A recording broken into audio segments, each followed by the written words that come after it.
Picture this, a healthcare system where Americans finally have the freedom to choose affordable insurance options without getting stuck in bureaucratic red tape. But is that vision about to become reality, or just another political promise? The Republican Party has effectively halted Democrats' attempts to extend the enhanced subsidies from the Affordable Care Act, at least for now. With that door closed, it's high time for Republicans to step up and unveil their own proposals to broaden access to a diverse array of budget-friendly health insurance plans. And based on recent developments, it seems that's exactly where they are headed. https://www.politico.com/live-updates/2025/11/Congress/White House-Health-Bill-Tariffs-006555917. For his part, President Trump has come out in favor of https://thehill.com/home-news//5610525-Trump-direct-healthcare-payments, channeling funds straight to the people, skipping the greedy, overpaid insurance giants entirely. Emphasis as in the original. As always, specifics are scarce, so we're left guessing about the exact mechanics. But here's where it gets controversial. There are solid alternatives for healthcare overhaul out there. Let's dive into three promising ones. First up, expanded health savings accounts, HSAs. HSAs, which debuted in 1996 under the name Medical Savings Accounts, have grown tremendously. By the close of 2023, over 37 million HSAs were active. https://banking-journal.aba.com/2024/07/more-than-61-million-Americans-covered-by-health-savings-accounts, providing coverage for roughly 61 million people.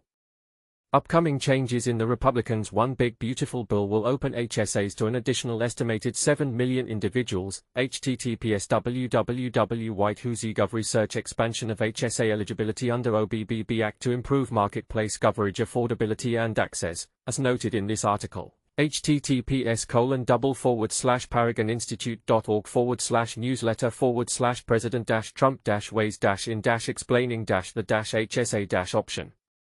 However, to use an HSA, folks must pair it with a qualifying high-deductible health plan and navigate various limitations, and that's something that desperately needs reform. Enter the idea of a large HSAs, https://nypost.com/2019//how-expanding-health-savings-accounts-could-cure-americas-sick-health-care-system, championed by Michael Cannon from the Cato Institute. This approach would let employers funnel the tax-free dollars they are already investing in employee health insurance into a substantial HSA pot. Those without employer-provided coverage could contribute their own tax-free funds to build up a large HSA. The beauty is, individuals could then use their HSA money in flexible ways. 1. To enroll in their employer's health plan, if offered. 2. To select any health insurance policy that suits them. 3. To pay out of pocket for medical services, or 4. A mix of these. Plus, any leftover funds accumulate tax-free and stay with the person, even across job changes, a big advantage over health reimbursement arrangements or flexible spending accounts. This setup encourages smarter, more cost-aware decisions in healthcare, something sorely lacking in today's system. For beginners, think of it like a personal savings account that grows without taxes, giving you real control over how you spend on health needs, much like choosing between brands at a grocery store based on value. Trump's plan to redistribute Obamacare subsidies directly to individuals, currently funneled to insurers, taps into taxpayer funds, not personal or employer contributions. Pouring billions into this could tempt people and businesses to ditch their existing plans and flock to Obamacare. Proponents argue this would foster wiser consumer behavior, potentially trimming overall costs. But here's the part most people miss: with rampant waste and fraud plaguing programs like Medicare, Medicaid, welfare, and even Obamacare, why expand a system ripe for abuse? Instead, let's focus on offering genuinely affordable insurance choices without relying on taxpayer handouts to artificially lower prices. Second option, deregulating health insurance. For large HSAs to truly shine, consumers need a broad menu of options, from full coverage plans to high-deductible ones, short-term policies, limited benefit offerings, cost-sharing arrangements, and more. Yet, Obamacare banned most of these alternatives. Remember how President Obama's famous pledge, "If you like your health plan, you can keep it," earned PolitiFact's 2013 Lie of the Year award. https://www.politifact.com/article/1203/lie-year-if-you-like-your-health-care-plan-keep-it. It highlighted how restrictive the law became. Republicans should scrap these Obamacare insurance barriers, restoring insurers' ability to evaluate risks in the individual market. That said, it doesn't mean total deregulation. States would reclaim their historic regulatory role, just as they've done for years. Critics, especially Democrats, might claim the public can't be trusted to pick their own plans. But people already select auto, life, and homeowners insurance without federal micromanagement. Sure, there'll be a learning period, but insurers will innovate to create clear, accessible products to win customers.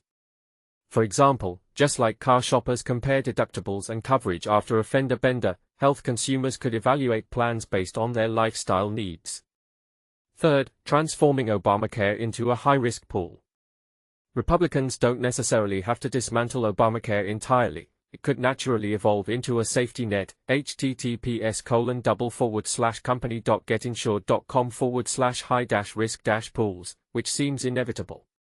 Obamacare mandates that insurers in the individual market accept everyone, regardless of health status, pushing up premiums.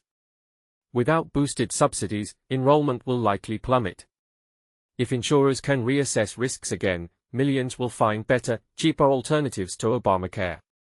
But some might face denials or sky-high rates, turning Obamacare into their fallback with its original subsidies. In essence, Obamacare could serve as a national high-risk pool for those with serious conditions seeking coverage. Before Obamacare, 35 states operated such pools. https://www.ncSL.org/www.ncsl/health/risk-pools_v03.pdf, which were discontinued. Now, it would function as a federal version. Putting patients in the driver's seat, not insurers or government, is the key to unlocking a dynamic, efficient, and cost-effective healthcare marketplace. If lawmakers truly aim for competition based on quality and value to draw in consumers, these three reforms would be game changers. Merrill Matthews is a health policy analyst and co-author of On the Edge: America Faces the Entitlements Cliff. Copyright 2025 Nexstar Media Incorporated. All rights reserved. This material may not be published, broadcast, rewritten, or redistributed. What do you think? Will these reforms empower Americans or open the door to inequality? Is Trump's direct payment idea a brilliant workaround or a fraud magnet? Do you agree that deregulation builds trust, or fear it might confuse vulnerable people? Share your opinions in the comments and let's spark a conversation.